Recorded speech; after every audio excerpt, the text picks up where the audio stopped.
にちは。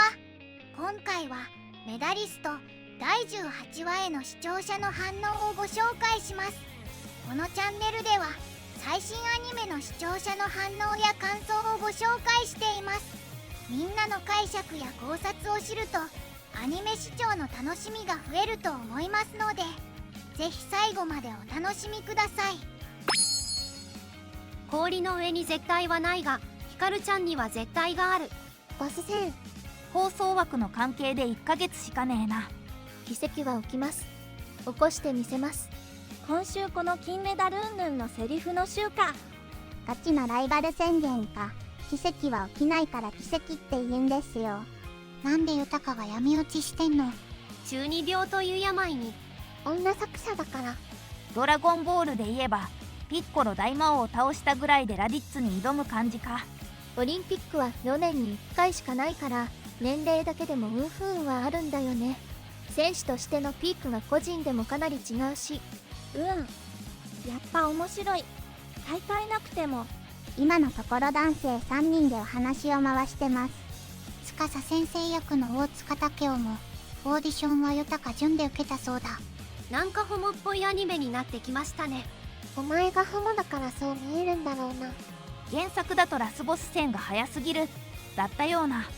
優れた選手が優れたコーチであるとは限らないけど、基本的には選手としての実績は必要だよな。何も実績ねえと選手にも舐められちゃうしな、やっぱり。どこが闇落ちしてるように見えるのか、ただ単に絶対の自信があるだけだろ。最近気づいたんだけど、日本のフィギュアスケートってレベル高い気がするな。伊藤みどりという偉大な先人のおかげ。手書きええな。手書きだ。シニアの人は実力別格か。練習着が一番エロい。和定説。みんな見入ってる。祈り姉と同期の人だっけ？違う、憧れてた。こんな姿勢で滑れるのかよ。アイマスにいそうなキャラやな。声的に事務員。女で腹筋割るの大変だぞ。腹筋はもともと割れてます。祈りちゃんも将来はこれくらい腹筋ないといけないのね。やっぱ違うな、イルカちゃんはちゃんとその描き分けができるのがすごい。もう来年には上位勢とやり合うのか。ヒカル、成長する前に潰しておくかみたいなキャラじゃありませんように。思っても見なかったエピソードがこの2期最後にあると思うけど、あれはあれで面白いと思うのでお楽しみに。これ司先生と出会ってどれくらい経ったの？いのりさんの進化すごすぎるよね。1年ぐらいかな。1年半くらいかな。祈りの成長は爆速。作中でも爆速祈りって出てくる。やっぱ短期間すぎる。いのりさんは天才すぎるな。次々新キャラ登場してくるな。名古屋弁の少女はどこ行った？ヒカルちゃん性格良いのになんでコーチはあんな性格歪んでんの？勝ちすぎて頭おかしくなった。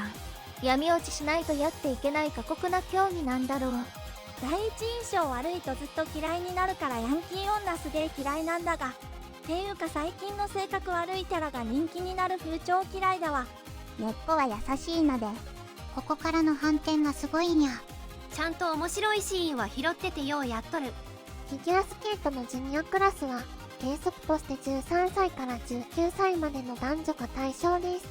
女子シングル男子シングルともに19歳までですが、国際大会などではペアやアイスダンスの男子は20、22歳まで参加可能な場合もあります。この子だって原作の人気ランキング1位。今のところツンツンしたお姉さんでしかないが、果たして主人公は3位です。司が1位じゃないのが不満。先生に勝ったか JK 強し。イルカすげえな。イルカって子、人気になる要素が今のとこわからんな。この先かなり出番が増える。容姿がいい。イルカちゃんはぶっきらぼうだけど優しくて面倒見の良いお姉さんだからな。今のところではいいが柄の悪いお姉さんでしかないけどな。イルカちゃんの手書きスケートシーンめっちゃ良かった。バックフリットもくり抜きイーグルも見れる大変お得な回。前半と後半で物語のジャンルが違いすぎる。メダリスト、子供たちの話もコーチたちの話もどっちも面白くて隙がなさすぎるだろ。エイバさんブリドカットセーラエミさん。サニドリ翼、サニドリ翼。そうか、結婚してエイバは日本に帰化してるから日本名あるのか。 B パートでヨタカジュンが囚われていると表現された表情という世界が B パートではイノリさんが願い望んだ世界として描かれるの面白い。まさかなコーチ同士があんなこと言い合ってるなんて想像しないだろうな。この頃のイルカちゃん怖いからな。原作読み返す時もちょっとためらう。そういうアニメじゃないんだけど、イルカちゃんの腹筋とか演技の所作が美しすぎて一瞬で好きになったぞ。強い口調と態度ながらイルカちゃんは世界で戦う強化選手。実力もキャリアも伊達じゃないな。ジュニア怖いからのヒカルさん登場。まずはノービスですね。イルカちゃんの練習休んだ理由お母さんと喧嘩したの意味が、この話の何話も後になって何倍もの重みになって襲い来ることを、この時読者も視聴者も知らなかったのだった。長くては名古屋ではありません。メダリストはなんでこんなに終わるのが早いのか。マジで全部面白くて本当に王道アニメすぎる。どうやってこのクオリティ維持してるんだ。金メダリストと銀メダリストと一緒に滑る一般人。憧れのメダリストにフラッと一緒に遊ぶ感覚で滑りに誘われてもそりゃ困惑するわな。ヤニカスになることによってスケートの技術がさらに上がったよたか。最近解禁されたやつ。オリンピックで見たやつ。バックフリップとかめっちゃタイムリーやん。オリンピック見ててノーミスってすごいんだなって思ったから、絶対上がるって言葉がいかにすごいかわかるな。ちゃんとできて偉い。コミュ力と生活力死んでるだけで氷の上では素直だから。ジュン君ってもしかしていい人？富岡義勇だからね。褒めてはいないよ。俺には人を褒める権利はない。みたいなやつか。ヨタカジュンは天才すぎるので、ちょっと変な方が安心できる。